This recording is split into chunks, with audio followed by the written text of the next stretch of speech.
এসো আল্লাহর গুণগান করি, এসো তারি পথে জীবন গড়ি। এসো আল্লাহর গুণগান করি, এসো তারি পথে জীবন গড়ি। আল্লাহর নাম নিলে তাতে যদি সুখ মেলে, আল্লাহর নাম নিলে তাতে যদি সুখ মেলে, কেন সেই নাম থেকে দূরে সরে রই, কেন সেই নাম থেকে দূরে সরে রই। এসো কোরআনের ছায়া তলে সমবেত হই, এসো কোরআনের ছায়া তলে সমবেত হই। এসো আল্লাহ রাসূলের অনুগত হই, এসো কোরআনের ছায়া তলে সমবেত হই।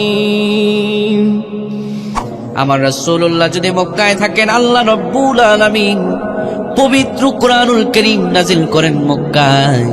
আবার যদি আমার রাসূলুল্লাহ মদিনায় চলে যান, আমার আল্লাহ রাব্বুল আলামিন কোরআনুল কারীম নাজিল করেন মদিনায়। আল্লাহু আকবার।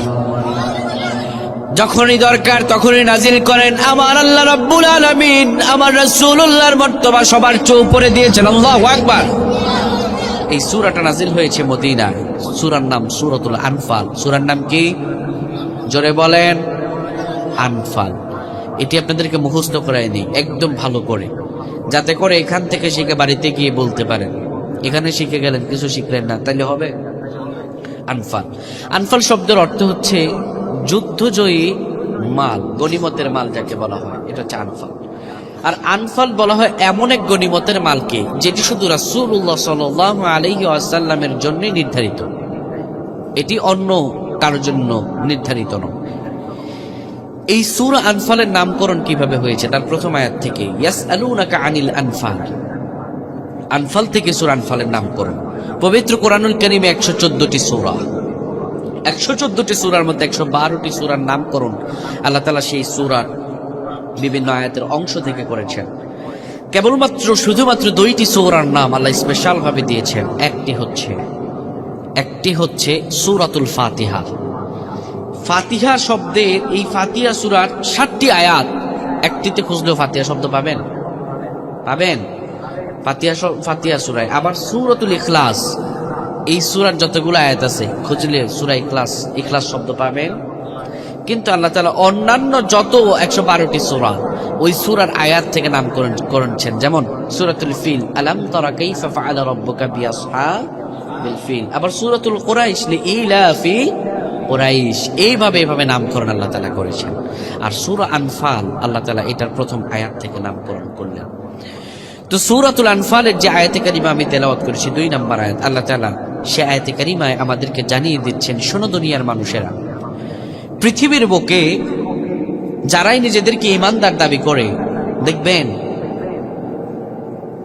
সব মানুষেরা যাদের বাপদাদা মুসলমান, তারা দেখবেন সবাই ঈমানদার দাবি করে, কিন্তু ঈমানের দাবিগুলো বা ঈমানদার হতে গেলে পরে তার যে কিছু কোয়ালিটি থাকা প্রয়োজন, এটা তার মাঝে নাই।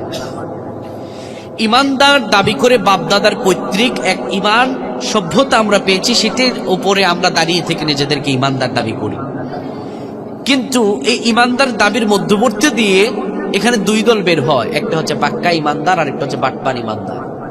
আপনারা বিশ্বাস করেন যে ঈমানদার দাবি করার পরেও আল্লাহ সুবহানাহু ওয়া তাআলা কিছু সংখ্যক লোকদেরকে ঈমানদার বলেন নাই? এর কি বিশ্বাস হয় আপনাদের? কথা কয় না। হয়। আল্লাহ রাব্বুল আলামিন আমাদেরকে সূরাতুল বাকারায় জানিয়ে দেন, শোনো দুনিয়ার মানুষেরা, وَمِنَ النَّاسِ مَن يَقُولُ آمَنَّا بِاللَّهِ وَبِالْيَوْمِ الْآخِرِ وَمَا هُمْ بِمُؤْمِنِينَ। জোরে বলেন আল্লাহু আকবার। আমার আল্লাহ রাব্বুল আলামিন বলেন, ও দুনিয়ার মানুষেরা শোনো, মানুষের মধ্যে এমন কিছু লোক রয়েছে, মাইয়াকুল, যারা বলে আমান্না বিল্লাহি, আমরা আল্লাহর প্রতি ঈমান এনেছি, শুধু আল্লাহর প্রতি ঈমান আনি নাই, ওয়াবিল ইয়াউমিল আখির, আখিরাতের প্রতি ঈমান এনেছি।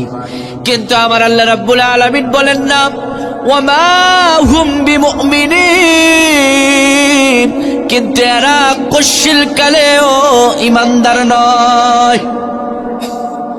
এবার আপনার মনটা বড় খারাপ হয়ে যাবে, কেন আল্লাহ রাব্বুল আলামিন তাদেরকে ঈমানদার বললেন না? আমরাও তো ঈমানদার দাবি করি, কিন্তু কেন আল্লাহ তাআলা বললেন ঈমানদার দাবি করলে ঈমানদার হওয়া যায় না? কি সেই কারণ? আল্লাহ সুবহানাহু ওয়া তাআলা সূরাতুল বাকারার এই আয়াতে কারিমায় ভণ্ড দাবিদার যারা ঈমানদার দাবি করে আল্লাহকে এবং ঈমানদারদের ধোঁকা দিতে চায় তাদের পরিচয় জানাচ্ছেন। আল্লাহ বলেন, শোনো, এরা বাটপার ঈমানদার, এরা ঈমানদার দাবি করে কিছু ফায়দা লুটাতে চায়। কি লুটাতে চায়? আল্লাহ তাআলা বলেন, শোনো, ইউখাদিউনাল্লাহা ওয়াল্লাযীনা আমানু ওয়া মা ইয়াখদাউনা ইল্লা আনফুসাহুম। আল্লাহু আকবার। আমার আল্লাহ রাব্বুল আলামিন বলেন, ও দুনিয়ার মানুষেরা শোনো, ইউখাদিউনাল্লাহ, এরা নিজেদেরকে ঈমানদার দাবি করে আল্লাহরে ধোঁকা দিতে চায়। কারে ধোঁকা দিতে চায়? শুধু আল্লাহকে ধোঁকা দিতে চায় এইটুকুতেই সীমাবদ্ধ নয়, ওয়াল্লাযীনা আমানু, যারা ঈমান এনেছে তাদেরকেও ধোঁকা দিতে চায়। উদাহরণস্বরূপ আপনাদেরকে দেখিয়ে দিই, কিছুদিন আগে আমাদের সমাজের মধ্যে যারা নেতাবিন্দু হিসাবে ছিল তাদের দিয়ে সহজ করে উদাহরণ দেখিয়ে দিই। এমন ঈমানদার আমাদের সাথেই ছিল যারা নিজেদেরকে ঈমানদার দাবি করত, ঠিক যখন ভোটের সময় আসতো বোরকা লাগায় হজে চলে যেত, ঘুম থেকে উঠিয়ে নাকি তারা তাহাজ্জুদ নামাজ পড়তো। আবার দেখা যেত তারা সকালবেলা মসজিদ নির্মাণ করত, বিকাল হলে পরে হিন্দুদের মণ্ডপে গিয়ে বলতো মা দুর্গা এসেছে তাই ফসল ভালো হয়েছে। এমন ঈমানদার আপনারা দেখেন নাই? কথা কয় না। আমার আল্লাহ রাব্বুল আলামিন বলেন, এমন ঈমানদারও আছে, কিন্তু নিজেদেরকে ঈমানদার দাবি করে তারা আল্লাহকেও ধোঁকা দিতে চায়। শুধু আল্লাহকেই ধোঁকা দিতে চায় এটুকুতেই সীমাবদ্ধ নয়, যারা ঈমান এনেছে তাদেরকেও ধোঁকা দিতে চায়। কিন্তু এই বোকারা বোঝে না, ওমা ইয়াখদাউনা ইল্লা আনফুসাহুম। আমার আল্লাহ বলেন না, এরা বোঝে না, এরা নিজেরাই নিজেদেরকে ধোঁকা দিতে চায়। কিন্তু ওমা ইয়াশউরুন, বিন্দু মাত্র উপলব্ধি করতে পারে না। তারা ভাবে দুনিয়াটা মস্ত বড়, খাও দাও ফুর্তি করো, যত পারো নিজেকে ঈমানদার দাবি করে কিছু লুটপাট করো, বড় একটা ক্ষমতাসীন হতে পারলেই সফলতা। কিন্তু এরা জানে না নিজেদেরকে ধোঁকা দিতে দিতে কোন পর্যায়ে নিয়ে যায়। আল্লাহ তাআলার পক্ষ থেকে আযাবের ঘোষণা তাদের জন্য আল্লাহ দেন। এদের দুনিয়াও শেষ হয়, আখিরাতও শেষ হয়। শেষ পর্যায়ে পরনের শাড়িটা পর্যন্ত নিয়ে নিজের দেশ থেকে পলায়ন করতে হয়, ঠিক কিনা? যারা ঈমানদার দাবি করে, যারা ঈমানদার দাবি করে আল্লাহ এবং তার বান্দা মুমিনদেরকে ধোঁকা দিতে চায়, এরা তো কিছুদিন আগে শাড়ি নিয়ে এদেশ থেকে পলায়ন করতে পেরেছে। খবরদার, সামনে থেকে যারা এই ধরনের ধোঁকা দিতে আসবেন আপনাদেরকে ল্যাংটা হয়ে দেশ থেকে বিদায় নিতে হবে। ফেসবুক নিউজ পোর্টাল খুঁজলেই দেখা যায় এরা বড় বড় এখন ঈমানদার হয়ে গেছে। বলে আমাদের দলের নেতার নাম নিলে আপনি বেহেশতে চলে যাবেন। শুনছেন না আপনার এই লেকচার?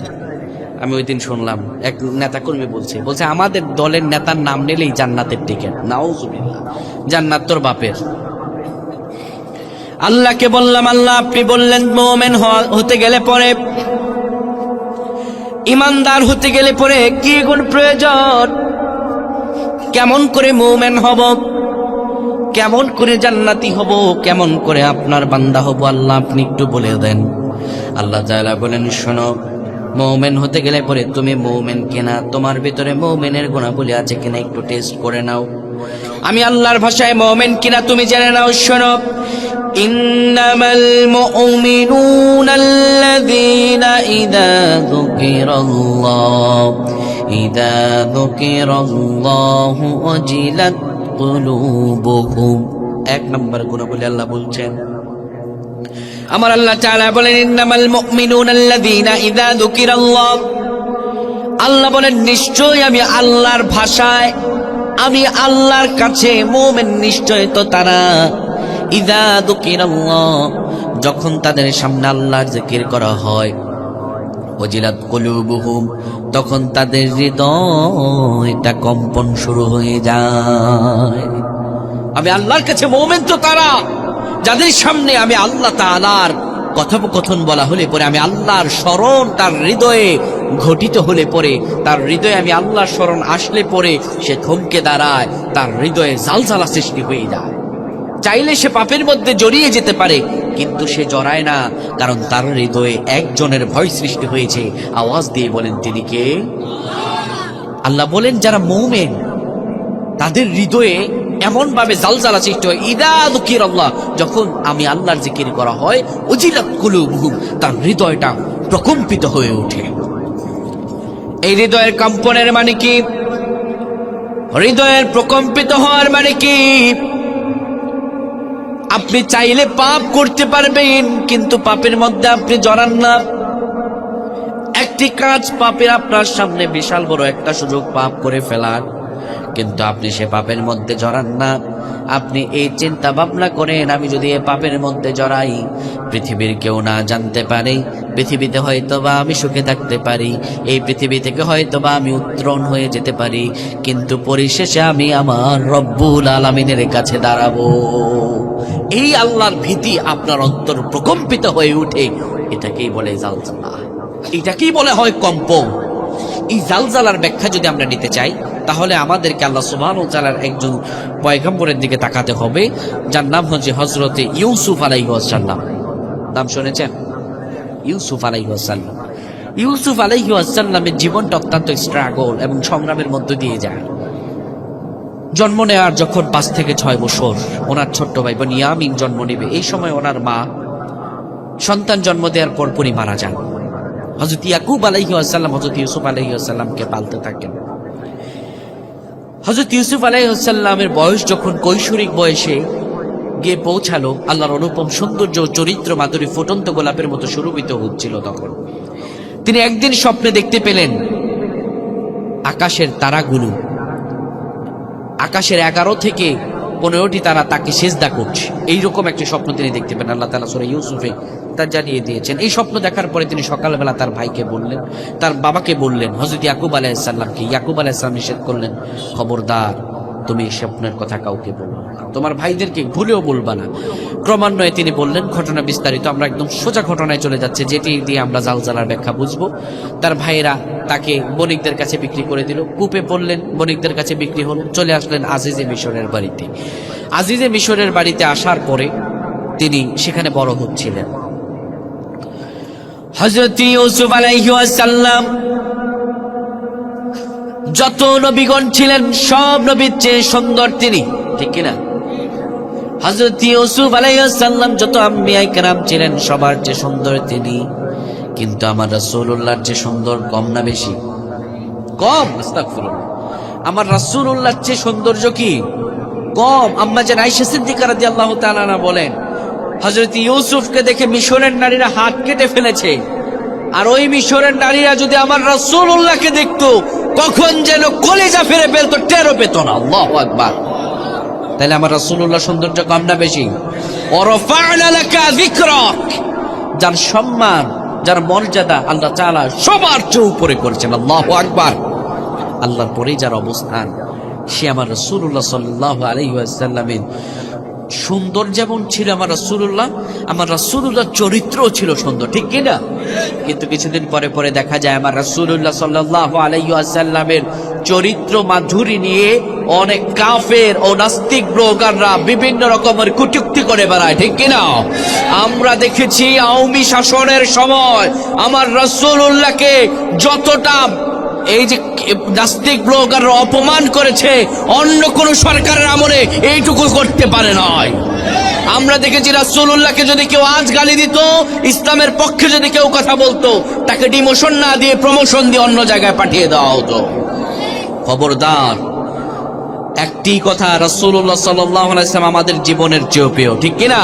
মান সাব্বা নাবিয়ান ফাকতুলু, রাসূলুল্লাহর নামে ভবিষ্যতে কেউ যদি উল্টা সিধা কথা বলে, কোন তার ডিমোশন বা এক জায়গা থেকে আরেক জায়গা বা জেলে নেওয়া, এইটুকু আমরা মানব না। ফাকতুলু, তারে কতল করা ছাড়া বাংলার মুসলমান চুপ থাকবে না। আমার রাসূলুল্লাহ আমার জীবনের চেয়ে প্রিয়, ঠিক কিনা? সম্মানিত ভাইয়েরা, তো রাসূলুল্লাহ সাল্লাল্লাহু আলাইহি ওয়াসাল্লাম ছাড়া অন্য সব নবীগণের চেয়ে সুন্দর ছিলেন হযরত ইউসুফ আলাইহিস সালাম।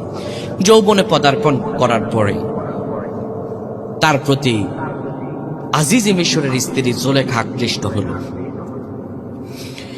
আল্লাহ রাব্বুল আলামিন জানিয়ে দিচ্ছেন সেই ঘটনা। রাব্বুল আলামিন সূরাতুল ইউসুফে আমাদের বলেন, وراودته التي هو في بيتها عن نفسه وغلقت الأبواب وقالت هيت لك। হযরত ইউসুফ আলাইহিস সালাম আজিজে মিশরের বাড়িতে, তখন তিনি একদিন বাড়িতে হযরত আজিজে মিশর নাই। হযরত ইউসুফ আলাইহিস সালামকে জুলেখা অনেক পছন্দ করত, বিভিন্নভাবে প্রেমের প্রস্তাব আর বিভিন্নভাবে তার প্রতি তার মনোভাব প্রকাশ করতে চেয়েছিল। কিন্তু সেদিন হযরতে ইউসুফ আলাইহিস সালামকে একা পেয়ে বাড়িতে আজিজে মিশর নাই। জুলেখা ডাক দিল, ও ইউসুফ তুমি আসো। হযরত ইউসুফ আলাইহিস সালামকে একটা গোপন কামরায় নিয়ে গেলেন। এই গোপন কামরায় তিনি যখন যাচ্ছিলেন, সে গোপন কামরার মধ্যে অনেকগুলো দরজা ছিল। আল্লাহ রাব্বুল আলামিন বলেন, আরাওয়াদাতুহুল্লাতী ফি বাইতিহা আন নাফসি। একের পর এক তাকে ঘরের দরজার মধ্য দিয়ে যখন অন্দরমহলে নিয়ে যাওয়া হচ্ছিল, জুলেখা তার দাসীকে বলে দিচ্ছিল, তুমি ইউসুফকে নিয়ে আসবা আর একটা একটা করে দরজাগুলো বন্ধ করে দিবা। হযরত ইউসুফ আলাইহিস সালাম যে ঘরের দরজাগুলোর মধ্য দিয়ে প্রবেশ করেছিলেন, প্রত্যেকটা দরজার মধ্যে দিয়ে যৌন উন্মাদনামূলক ছবিগুলো আর্ট করা, অঙ্কন করা হচ্ছিল। যৌন উন্মাদনা ছবি বলতে বর্তমানে তো ছবি নাই, অনেক ছেলেরা বিভিন্ন পর্নোগ্রাফি আর নেকেড ভিডিও দেখে নিজের যৌন উত্তেজনা যেভাবে সৃষ্টি করে, যেভাবে হারাম কাজ সৃষ্টি করে, হযরত ইউসুফ আলাইহিস সালামকে জুলেখা প্রস্তাব দিয়ে যখন ঘরের ভিতরে নিয়ে যাচ্ছিল, সেই ঘরের দরজাগুলোতে ওই রকম নেকেটমূলক ছবিগুলো আর্ট করে অঙ্কন করে রাখা হচ্ছিল। প্রত্যেকটা দরজায় দরজায় সেই রকম খারাপ অশ্লীল ছবি অঙ্কন করা। হযরত ইউসুফ আলাইহিস সালাম ঘরের ভিতরে ঢুকলেন। জুলেখা ডাক দিল, ও ইউসুফ, অকালাত হাইতা লাক, আসো আমার কাছে আসো।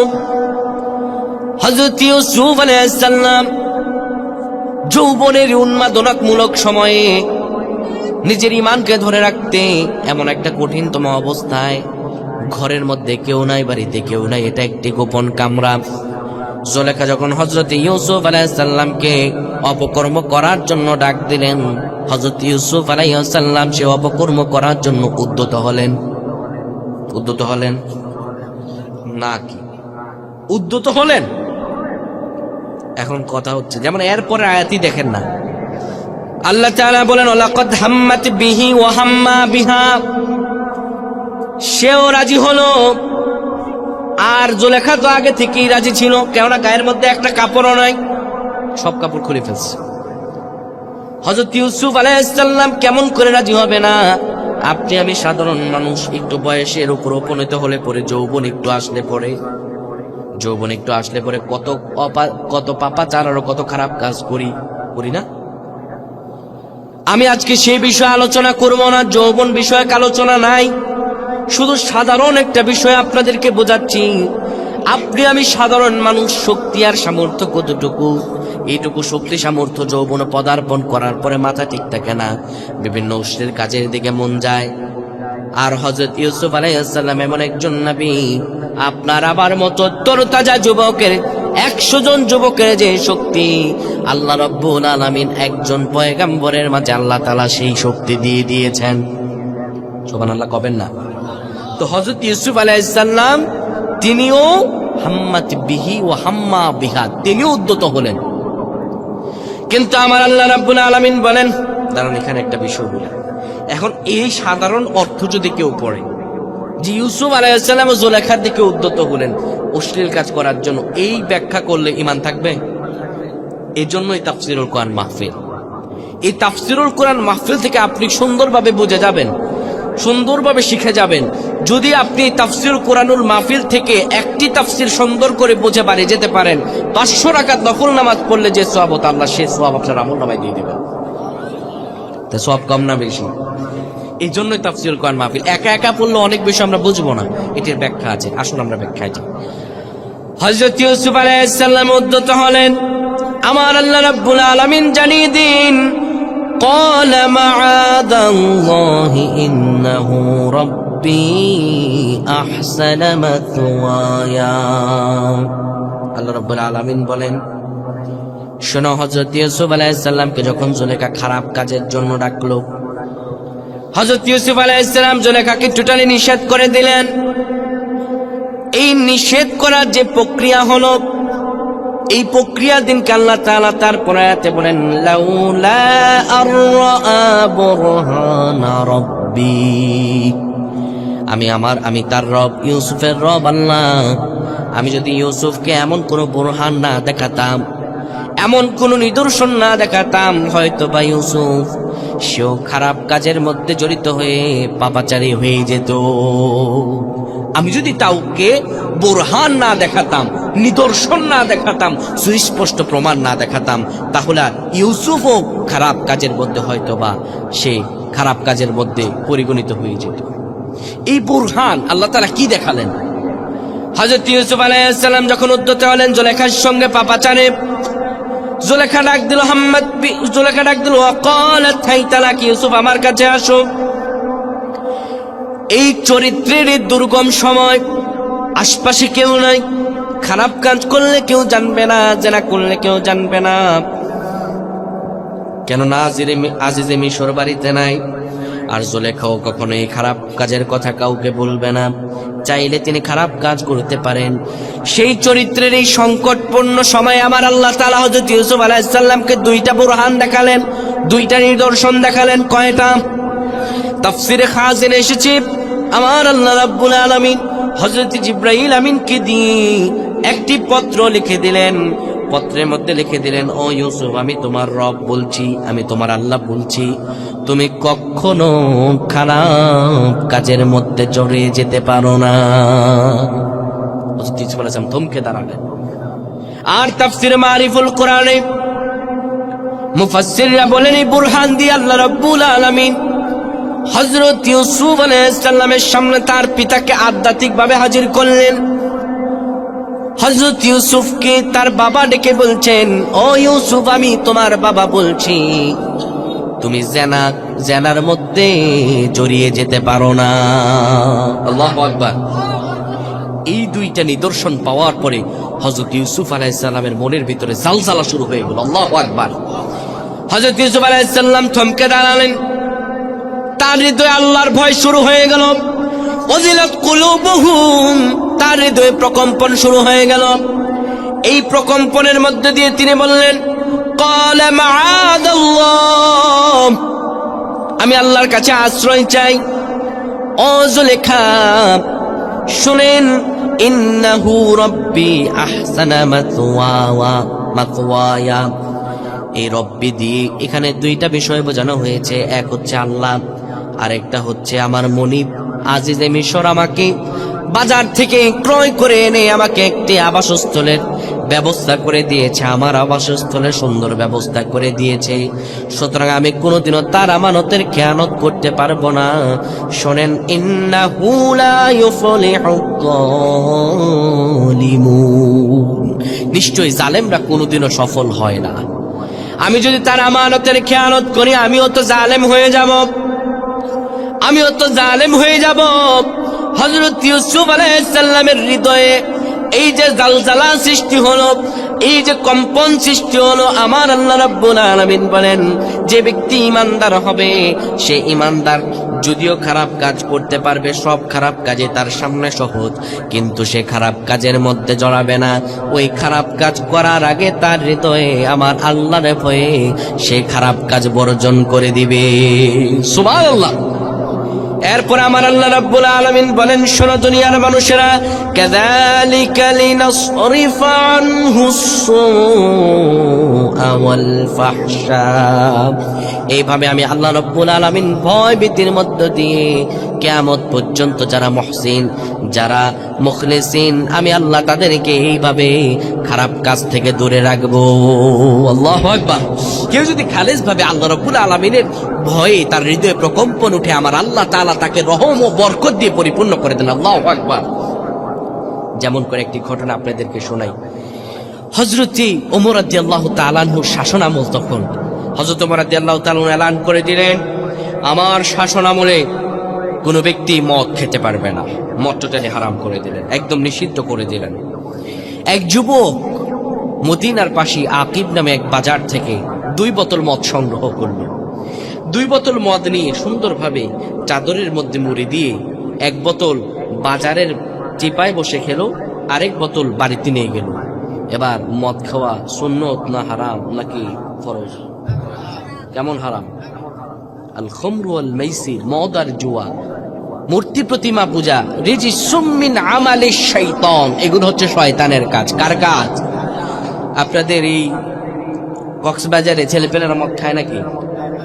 হ্যাঁ খায়। আল্লাহ, মদ জুয়া বাবা ইয়াবা এগুলার সঙ্গে মুসলমান আর মুমিন ছেলেদের কোনো সম্পর্ক থাকতে পারে?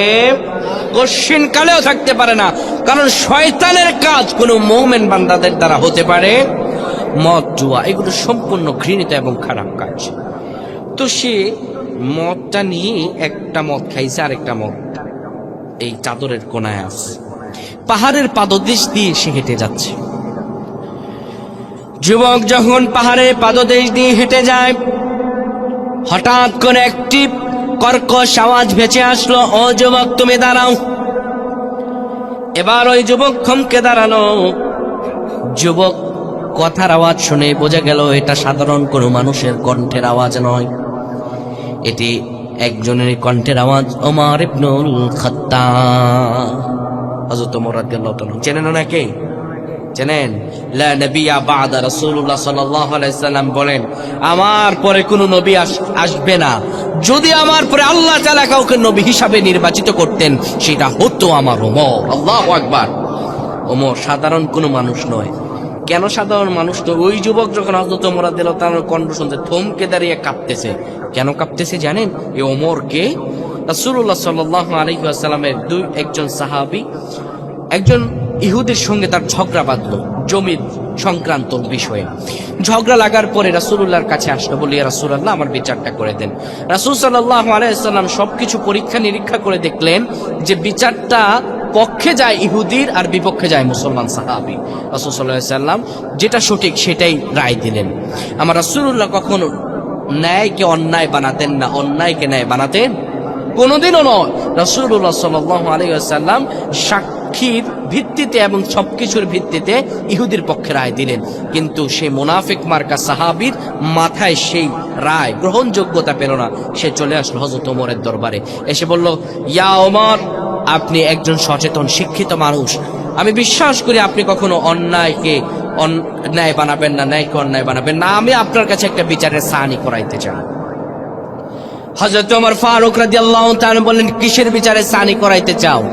বলল যে আমি হযরত মুহাম্মদ রাসূলুল্লাহর একজন সাহাবী, তার একজন সাথী, আমি এই ইহুদির সঙ্গে আমার একটা ঝগড়া বেঁধেছে জমি সংক্রান্ত বিষয়, কিন্তু রাসূলুল্লাহ আমার পক্ষে রায় না দিয়ে তার পক্ষে রায় দিয়েছেন। আপনার কাছে আমি এসেছি, আপনি যার পক্ষে রায় দিবেন সেটাই আমি মানব। হযরত ওমর রাদিয়াল্লাহু তাআলা বললেন, এই তোমার চেয়ারটা দিলাম, এখানে বসো, আমি তোমার জন্য ফয়সালা নিয়ে আসতেছি, বিচারের রায় নিয়ে আসতেছি। ঘরের ভিতরে চলে গেলেন, খোলা তলোয়ার নিয়ে এক কবে মুসলমান ওই সাহাবীর গর্দান থেকে মাথা আলাদা করে দিলেন। আর হযরত ওমর গর্জন দিয়ে বললেন, আমার রাসূলুল্লাহর রায়কে যারা মানবে না, আমার রাসূলুল্লাহর বিচার ব্যবস্থাকে যারা মানবে না, তার এই পৃথিবীর বুকে বেঁচে থাকার মতো কোনো অধিকার নাই। হযরত ওমর মানুষটা নরম না গরম? গোটা মদিনাতে মদ হারাম, মদ নিষেধ টোটালি। এখন ওই যুবক আকিব নামে সে বাজার থেকে মদ নিয়ে 1 বোতল খাইছে আর 1 বোতল আছে।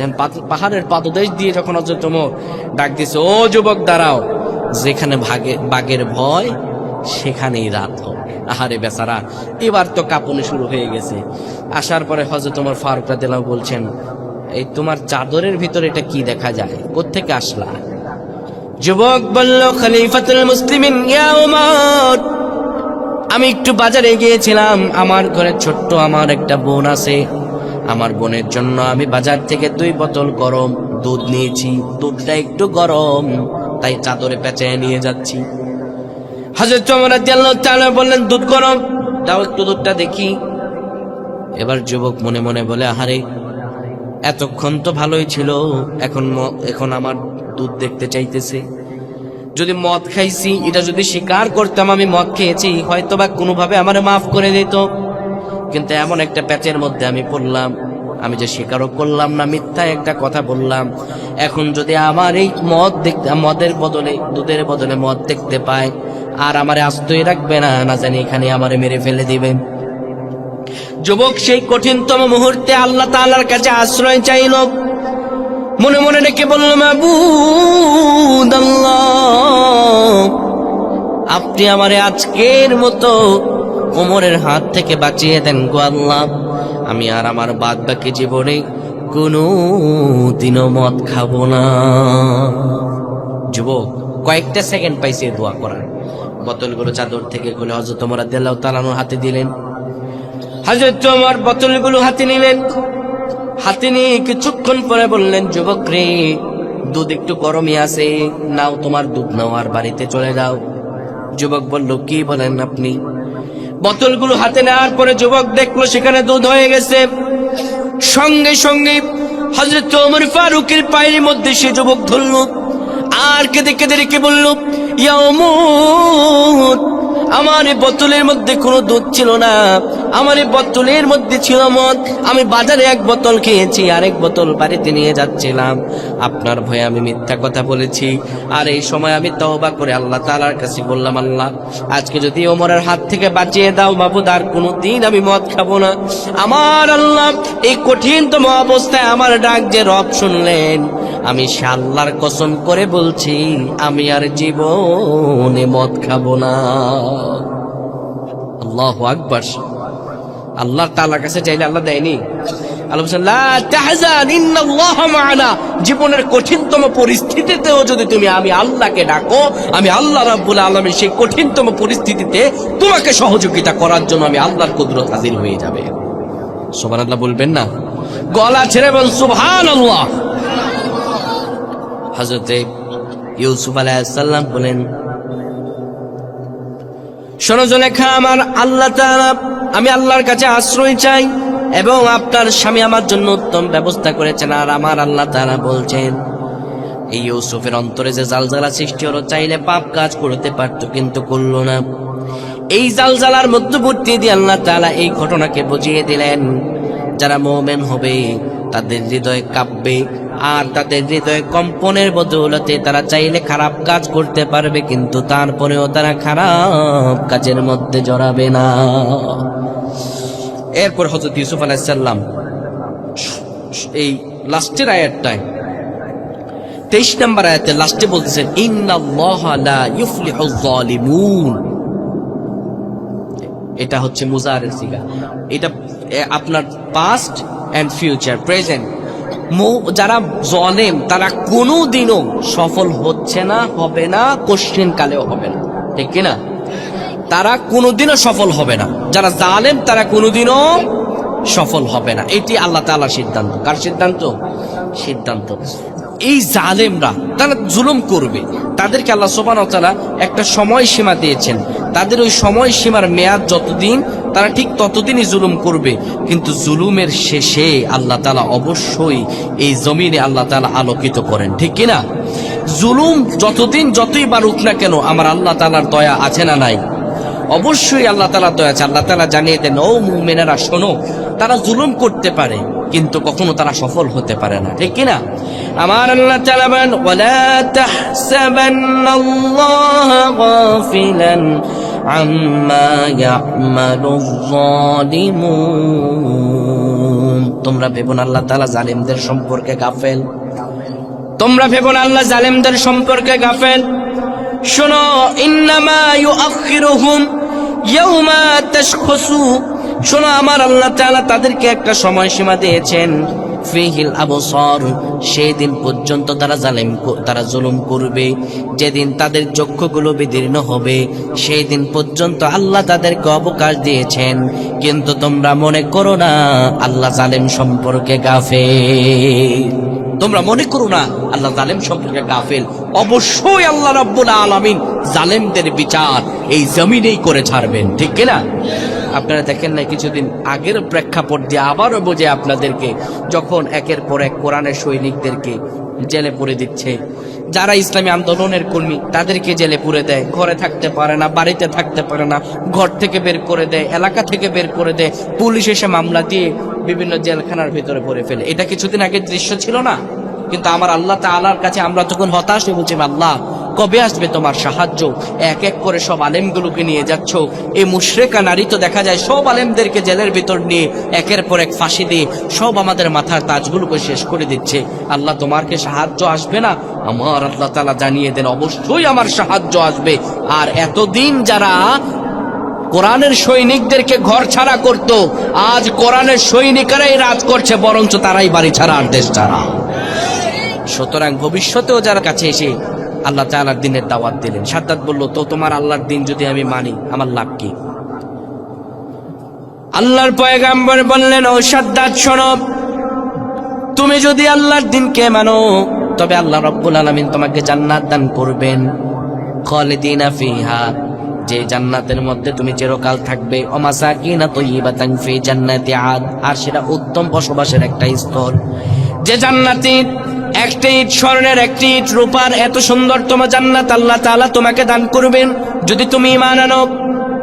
সাদাত বলে, জান্নাতের এই রূপ, জান্নাতে হুর জহরত আর গিলমান সবকিছু থাকবে, তাহলে তুমি অপেক্ষা করো, আমি তোমার আল্লাহর মতো আমি নিজে একটা জান্নাত বানাবো।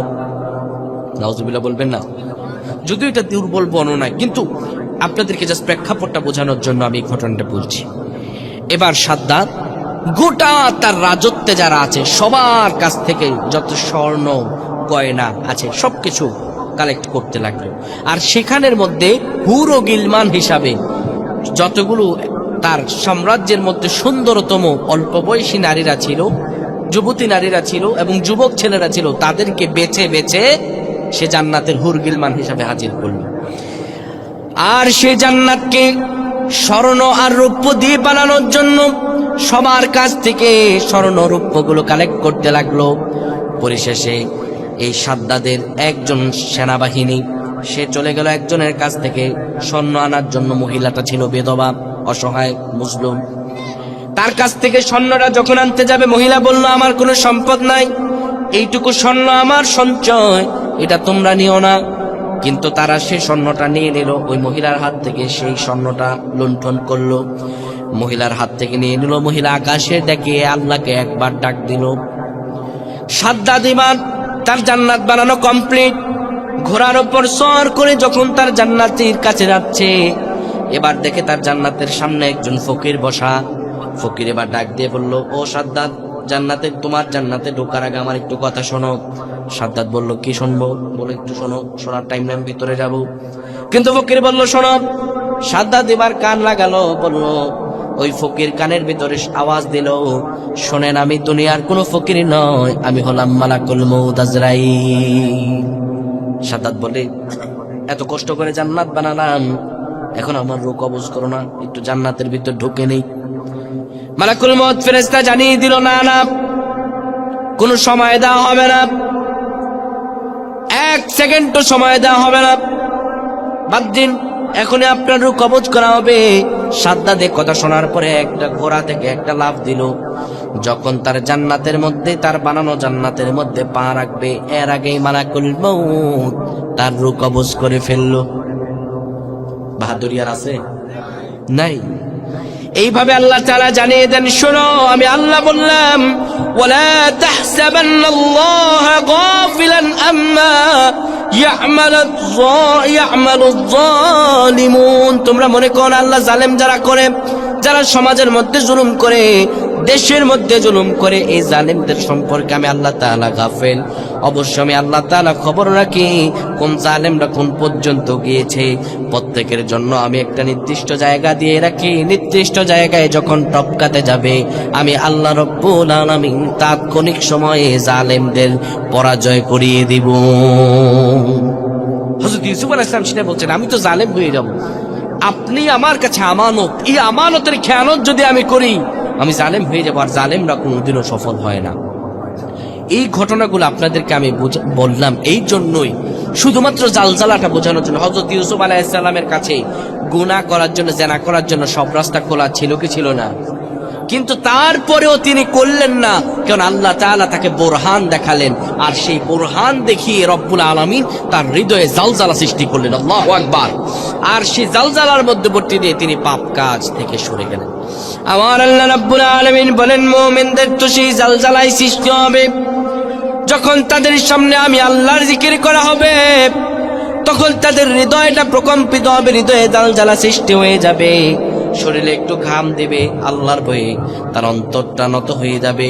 পাপ কাজ চাইলেও করতে পারবে, কিন্তু পাপ কাজে তারা জড়িয়ে যাবে না। চাইলে পাপ কাজ করতে পারবে, কিন্তু পাপ কাজে তারা জড়িয়ে যাবে। এই জালজালার ইযা যুকিরাল্লাহু ওয়াজিলাত কুলুবুহুম, এই যে এই আয়াতের ব্যাখ্যা অনেকে বিভিন্ন ভাবে করে। কেউ কেউ এই ব্যাখ্যা করে যে আল্লাহর জিকির যখন হবে তখন এই তারা আল্লাহ তাআলা জিকিরে মশগুল হয়ে যাবে, তাদের হৃদয়, তাদের শরীর কাঁপবে।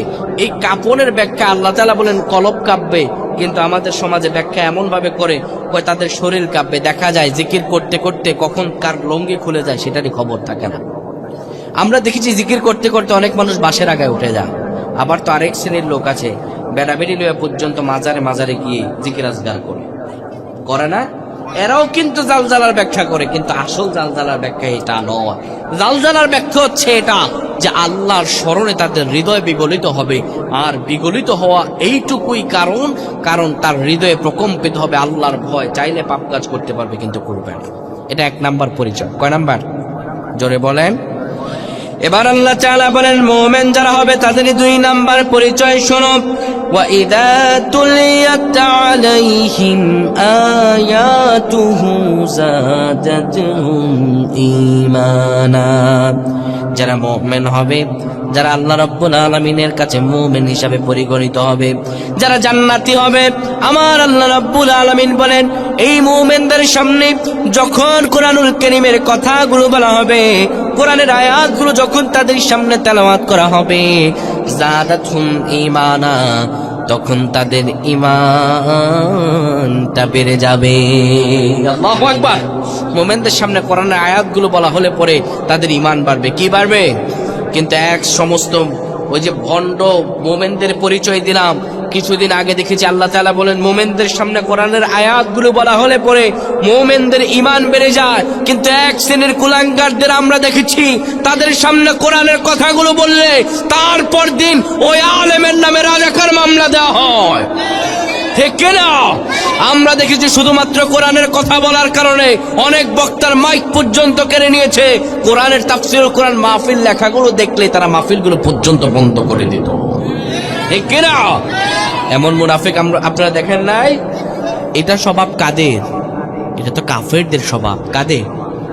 আল্লাহ বলেন মুমিনদের সামনে কোরআনুল কারীমের কথাগুলো বলা হলে পরে তাদের ঈমান বেড়ে যাবে, কিন্তু কাফেরদের সামনে বলা হলে কি অবস্থা হবে? আল্লাহ তাআলা হামিম সিজদায় বলেন ওয়াকালাল্লাযীনা কাফারু লা তাসমাউ লিহাযাল কুরআনি ওয়ালগাউ ফীহি লাআল্লাকুম তাগলিবুন। জোরে বলেন আল্লাহু আকবার।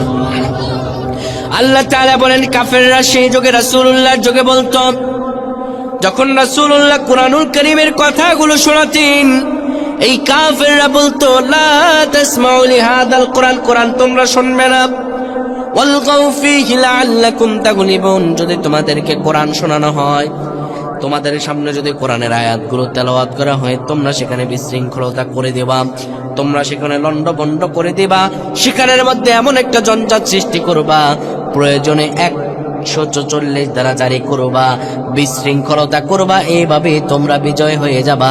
কোশ্চেন কালেও মুমিন যারা তাদেরকে কোরআন শুনতে তোমরা দিবা না। এটা কাদের কথা? আল্লাহর তো কথা, কিন্তু এটা কাফেরদের কথা। কাদের কথা? কাফেররা সেই যুগে রাসূলুল্লাহ যুগে বলতো লা তাসমাউ লিহাদাল কোরআন, কোরআন শুনবে না। তাহলে বোঝা যায় সেই যুগে উতবা সাহেবা, আবু জাহাল, ওয়ালিদ ইবনে মুগীরা কোরআন শুনতে প্রতিবন্ধকতা সৃষ্টি করত। আর যারা কোরআন শুনতে আর তাফসীর শুনতে প্রতিবন্ধকতা সৃষ্টি করছে, আমরা তাদেরকে মুমিন বলতে পারি না। আমরা স্পষ্ট বলতে পারি এরা উতবা সাহেবা আর আবু জাহালের রক্ত দ্বারা প্রবাহিত, ঠিক কিনা? কিন্তু কেউ যদি কোশ্চেন কালেও চায় কোরআনের কথাগুলো রোধ করতে, তা সম্ভব কোশ্চেন কালেও সম্ভব নয়। ছোট্ট একটা উদাহরণ দেখে, আপনাদের এলাকায় মাটির চুলা আছে? মাটির চুলা যারা দেখছেন তারা বলতে পারবেন। এক মা ছোট্ট একটা ছেলেকে নিয়ে থাকে, বাবা প্রবাসে থাকে। মাটির চুলা, ঘরের ভিতরে আসরের সময় দেখবেন মায়েদের নামাজ পড়ার ক্ষেত্রে একটু লেট হয়ে যায়। তো আসরের সময় নামাজের সময়টা একটু সংকীর্ণ, তিনি নামাজে দাঁড়াবেন, ভাতটা বসাই দিয়েছেন চুলার মধ্যে, মাটির চুলায়। তো ছেলেকে ডেকে বলতেছেন, ছেলের বয়স 4 থেকে 5 বছর, বলতেছে বাবা আমি এখন আসর নামাজে দাঁড়াবো, নামাজের সময় চলে যায়, ওয়াক্ত চলে যায়, সুতরাং ওই যে ভাতটা বসাই দিয়েছি, ভাতের মধ্যে যখন ফেনা ফেনা আসবে তখন কি তুই বাপ এই ভাতের নিচের আগুনটা নিভিয়ে দিতে পারবি? ছেলে বলে মা পারবো। ছোট্ট বাচ্চা, 4-5 বছরের ঘরে যাদের বাচ্চা আছে দেখবেন, তাদেরকে যদি আপনি কাজের হুকুম দেন, না পারলেও দেখবেন দৌড়ে আপনার জন্য পানি আনতে যাবে। যাদের নাতি নাতনি আছে, ছোট্ট বাচ্চা আছে, তারা বলতে পারবেন। আপনি যদি বলেন চিনির বোতল, চিনি না চিহ্ন লবণটা আপনার জন্য নিয়ে আসবে, ঠিক কিনা? তো ছোট্ট বাচ্চা বলতে হ্যাঁ মা পারবো।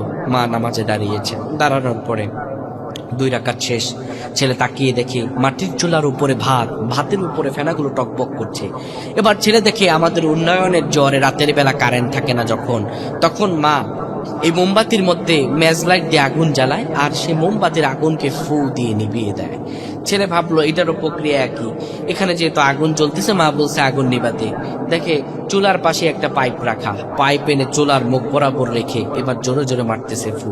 বলেন তো দেখি আগুন নিভবে না বাড়বে? আগুন নিভবে না বাড়বে? সুতরাং তোমাদের জেনে রাখা উচিত, তোমরা যদি নিজেদের মুখের ফুৎকার আর পেশি শক্তি ব্যবহার করে কোরআনের আইন আর কোরআনের আন্দোলন আর আল্লাহর দ্বীনকে রুখে দিতে চাও, কোনোদিনও সম্ভব নয়। আল্লাহর কোরআনের নূরকে নিভাতে আসলে তোমরাই নেবে যাবে, আল্লাহর কোরআনের আইন কখনো রোধ হতে পারবে না, ঠিক কিনা?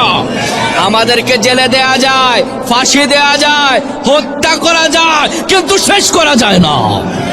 আমরা ছিলাম, আমরা আছি, আমরা থাকবোই, ঠিক কিনা? যার হৃদয়ে শাহাদাতের তামান্না, তার কিসের মৃত্যুর ভয়?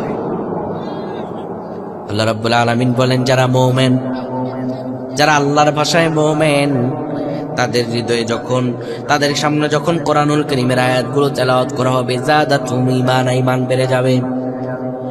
এবার আল্লাহ রাব্বুল আলামিন বলেন, শোনো, ওয়া আলা রাব্বিহিম ইয়াতাওয়াক্কালুন, এবং তারা আল্লাহ রাব্বুল আলামিনের প্রতি নির্ভরশীল হয়ে যাবে, আল্লাহর প্রতি তারা তাওয়াক্কুল করবে। 1 নম্বরে তাদের সামনে যখন আল্লাহর জিকির করা হয়, আল্লাহর স্মরণ করা হয়, ওয়াজিলাত কুলুবুহুম, তখন তাদের হৃদয় কাঁপবে। 2 নাম্বার তাদের গুণাবলী হলো, তাদের সামনে কোরআনের আয়াতগুলো বলা হলে পরে তাদের ঈমান বেড়ে যাবে। ওয়া আলা রাব্বিহিম ইয়াতাওয়াক্কালুন, এই সিম্পটমগুলো যাদের আছে, তারা আল্লাহ রাব্বুল আলামিনের প্রতি নির্ভরশীল হয়ে যাবে। নির্ভরশীল কি বুঝেন? ছোট্ট বাচ্চা দেখবেন আপনাদের ঘরে যারা আছে, ছোট্ট বাচ্চাগুলোকে যখন বাবা আকাশের দিকে একটু বাচ্চার সঙ্গে দোস্তামি খেলার করার জন্য বাচ্চাগুলোকে আকাশের দিকে ছুড়ে, দেখবেন বাচ্চাকে এত কোল থেকে উপরে যত ফেলা হয় বাচ্চা ততই হাসতে থাকে না? এটার কারণ কি জানেন? ওই বাচ্চার তাওয়াক্কুল আছে তার বাবার প্রতি, আমার বাবা আমারে যতই উপরে দেন না কেন কোনোদিনও আমার বাবা ফেলে দিবে না, আর আমি যদি আমার বাবা আমাকে ফেলেও দেয় আমার চেয়ে বেশি আমার বাবার ব্যথা লাগবে। সুতরাং যারা মুমিন তারা তো আল্লাহর উপরে এমন করে নির্ভরশীল হয়ে যাবে, তাদের কাজের মধ্যে, তাদের চলার মধ্যে, যারাই প্রতিবন্ধকতা সৃষ্টি করে তাদেরকে আকাশের দিকে ছুঁড়ে মারতে চাইবে, তারা হাসতে হাসতে জীবন দেবে আর আল্লাহর প্রতি নির্ভরশীল হবে। তারা এইটুকু বিশ্বাস করবে, আমাকে যদি কোনো কুফফার হত্যা করে আমি যতটা না ব্যথা পাবো, আমার আল্লাহ রাব্বুল আলামিন ওই কুফফারের প্রতি তার চাইতে বেশি নারাজ হবে। ঠিক কিনা? আমার আল্লাহ রাব্বুল আলামিন বলেন তারা আল্লাহর উপর নির্ভরশীল হবে। আল্লাহ রাব্বুল আলামিন 3 নাম্বার গুণাবলী বলেন, যারা মুমিন তাদের পরিচয় 3 নাম্বার গুণাবলী শোনো। الذين يقيمون الصلاة ومما رزقناهم ينفقون। যারা মুমিন হবে, আল্লাহ রাব্বুল আলামিনের ভাষায় যারা মুমিন হবে, এই মুমিনরা তারা সালাত কায়েম করবে, ওমিম্মা রাযাকনাহুম ইউনফিকুন, এবং আল্লাহ রাব্বুল আলামিনের দেয়া রিজিক থেকে তারা আল্লাহর রাস্তায় তাদের রিজিকগুলো ব্যয় করবে। এই রিজিক হচ্ছে 4 প্রকার। কয় প্রকার? কথা কয় না। 4 প্রকার। কয় প্রকার? আপনাদের কষ্ট হচ্ছে, আমি শেষ করে দিচ্ছি, গুছিয়ে নিচ্ছি আলোচনা। রিজিক 4 প্রকার। কয় প্রকার? সর্বোত্তম রিজিক, সর্বনিম্ন রিজিক, পরিপূর্ণ রিজিক, সম্মানজনক রিজিক। কয় প্রকার? সর্বোত্তম রিজিক এটি হচ্ছে সুস্থতা। সর্বোত্তম রিজিক কি? সুস্থতা। সর্বনিম্ন রিজিক এটি হলো টাকা পয়সা। এটি কি? টাকা পয়সা পাইছেন না? যতটুকু পেয়েছেন এটি হচ্ছে সর্বনিম্ন রিজিক। এটি সর্বনিম্ন কি? রিজিক। আর সর্বোত্তম রিজিক কি? যে ব্যক্তি অসুস্থ, তার যদি লক্ষ কোটি টাকা থাকে তাও কিন্তু অসুস্থ হলে এই টাকায় কোনো লাভ নাই। এই যে আমি আপনাদের সামনে কথা বলতে পারতেছি না, আমার জ্বরে গা পুড়ে যাচ্ছে। এই সুস্থতা কতটা মূল্যবান আপনি যখন অসুস্থ হবেন তখন বুঝতে পারবেন। তাহলে সর্বোত্তম রিজিক কি? জোরে বলেন। সর্বনিম্ন রিজিক টাকা পয়সা। আর পরিপূর্ণ রিজিক আর সম্মানজনক রিজিক। সম্মানজনক রিজিক হলো নেককার সন্তান। কি সন্তান? নেককার সন্তান কোনটা? যেটা ডাইল খায়, যেটা বাবা খায়, যেটা অন্য মেয়ের সঙ্গে কথাবার্তা বলে, এটা নেককার সন্তান হচ্ছে ওই সন্তান যে সন্তান সিজদায় পড়ে মা বাবার জন্য দোয়া করে। ঠিক কিনা? যেই ছেলেটা বাবা ইয়াবা আর কলেজ ইউনিভার্সিটিতে লেডিসদের সঙ্গে বাবা এদিকে টাকা উপার্জন করে ছেলেকে দেয় আর ছেলে লেডিসদের পিছনে টাকা খরচ করে। ঠিক কিনা? বিয়ের আগে সকল প্রকার সম্পর্ক অবৈধ। সকল প্রকার সম্পর্ক কি? হালাল না হারাম? স্পষ্ট হারাম। আল্লাহ রাব্বুল আলামিন স্পষ্ট জানিয়ে দিয়েছেন, শোনো, ফামানি বিতাগা ওয়ারা যালিক ফাউলাইকা হুমুল আদুন। যারা নিজেদের বৈধ স্ত্রী ছাড়া অন্য কোন নারীকে কামনা করবে, বিয়ের আগে অন্য কোন নারীর সঙ্গে প্রেম বিনিময় করবে, তারা ধ্বংস হয়ে যাবে। তারা কি হবে? কোন ব্যক্তি যদি, এই যে এতক্ষণ আলোচনা করলাম, জেনার আলোচনা দিয়ে কিন্তু একটু গিয়েছিলাম, কোন নারীর সঙ্গে যদি জেনা কিংবা ব্যভিচার কিংবা পরকিয়া কিংবা প্রেম এবং হারাম রিলেশনে তুমি যুক্ত হও, আল্লাহ তাআলা এই পৃথিবীর বুকে তোমাকে 3টা শাস্তি দেবেন। কয়টা? 3টা। 1 নম্বরে তার রিজিক কমে যাবে। তার কি কমে যাবে? 2, তার চেহারা সৌন্দর্য নষ্ট হয়ে যাবে। 3, তার হায়াত কমে যাবে। একটা নির্দিষ্ট হায়াত থেকে আল্লাহ তাআলা হায়াতগুলো মাইনাস করতে থাকবেন। তাহলে হারাম রিলেশনের সঙ্গে আমাদের কোন সম্পর্ক নাই। সম্মানজনক রিজিক হলো নেককার সন্তান। আবার অনেক মুফাসসির বলেছেন সম্মানজনক রিজিক হলো নেককার স্ত্রী। আমার রাসূলুল্লাহ বলেন, আদ-দুনিয়া কুল্লুহা মাতা, দুনিয়া হলো ভোগ্য বস্তু। ও খায়রু মাতা'id দুনিয়া আল মারআতু সালিহা, যতগুলো ভোগ্য বস্তু আছে সব ভোগ্য বস্তুর শ্রেষ্ঠতম ভোগ্য বস্তু আর শান্তির জায়গা হলো নেককার স্ত্রী। যার নেককার স্ত্রী ঘরটা আছে তার ঘরটা জান্নাত, আর যার ঘরে বদকার স্ত্রী তার ঘরটা জাহান্নাম। এটা বিশ্বাস করেন?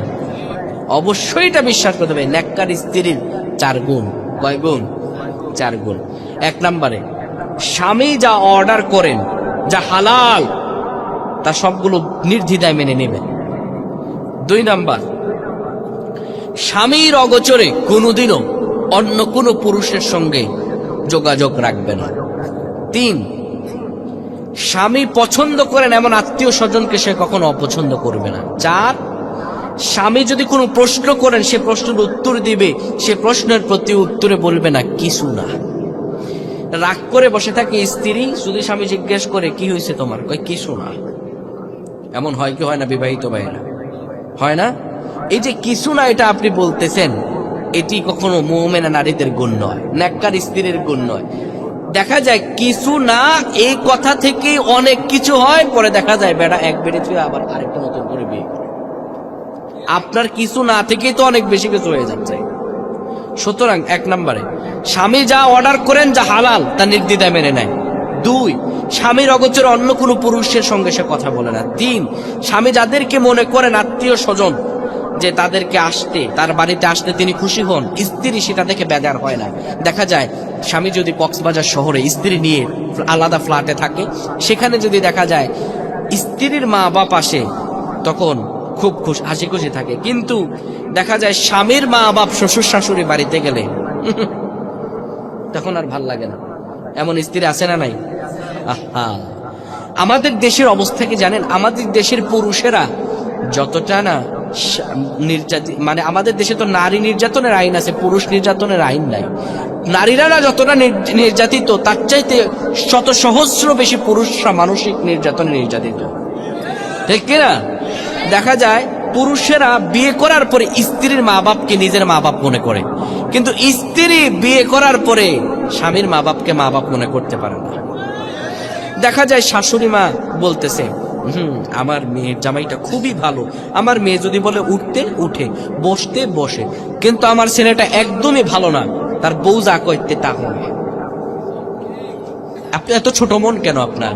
তা আপনার মেয়ের জামাই যদি আল্লাহর ওলি হয়, যে আপনার মেয়ে জামাই আল্লাহর ওলি, আপনার মেয়ে যা বলে তাই শোনে, তো আপনার ছেলে তার বউর কথা শুনে তো সে তো ডবল আল্লাহর ওলি, তাই না?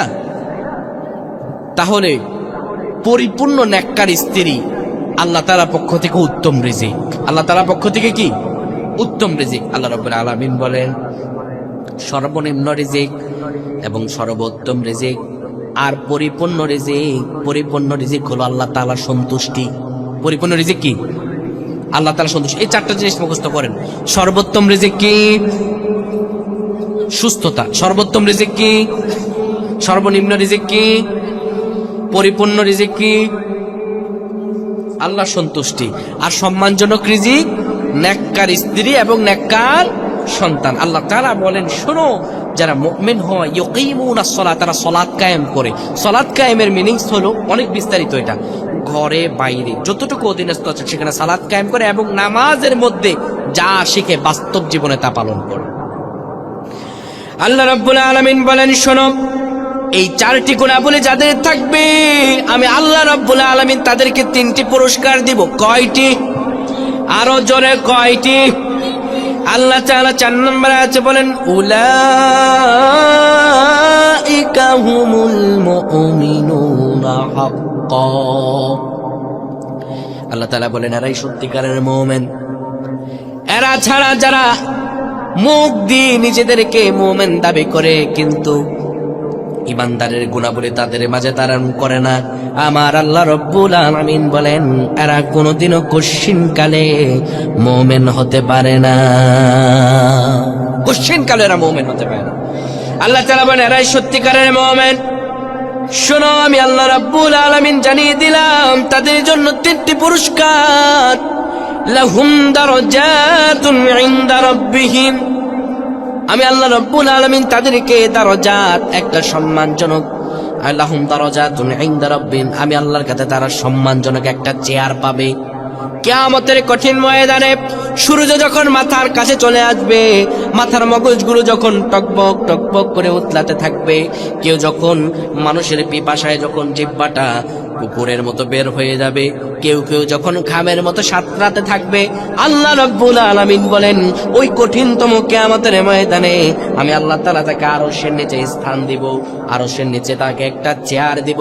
লাহুম দারাজাত, যে চেয়ারের মধ্যে বসে সেই চেয়ারের মধ্যে বসে আলিশান ভাবে খাবার খেতে থাকবে। যে সময় গোটা মানুষেরা প্রশ্ন দিয়ে বেকুল, আমার বান্দা যদি খাঁটি মুমিন হতে পারে, তার প্রশ্নের কোনো চিন্তা নাই, তার কিয়ামতের ময়দানে জবাবদিহি তার ভয় নাই। আমি আল্লাহ আরশে আজিমের নিচে আমার বান্দার জন্য সম্মানজনক চেয়ার রেখে দিব। শুধু তাই নয়, আল্লাহ তাআলা বলেন তার জন্য 2 নাম্বার পুরস্কার হলো, শোনো, ওমা মাগফিরা, তারে আমি আল্লাহ ক্ষমা করে দিব। আমার আল্লাহ যদি ক্ষমা করে দেন, এর চাইতে বড় পাওয়ার আছে ভাই? এর চাইতে বড় পাওয়ার হতে পারে? আল্লাহ বলেন তারে ক্ষমা করে দিব।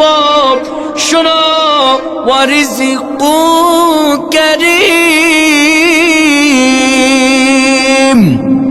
আমার আল্লাহ বলেন শোনো, আমি আল্লাহ তাআলার পক্ষ থেকে সেভাবে সম্মানজনক জীবিকা, আমি আল্লাহ তাআলা তাকে দারজাত একটা চেয়ার দিব, তারে মাফ করে দিব, এবং আমি আল্লাহ তাকে সম্মানজনক রিজিক দিয়ে দিব।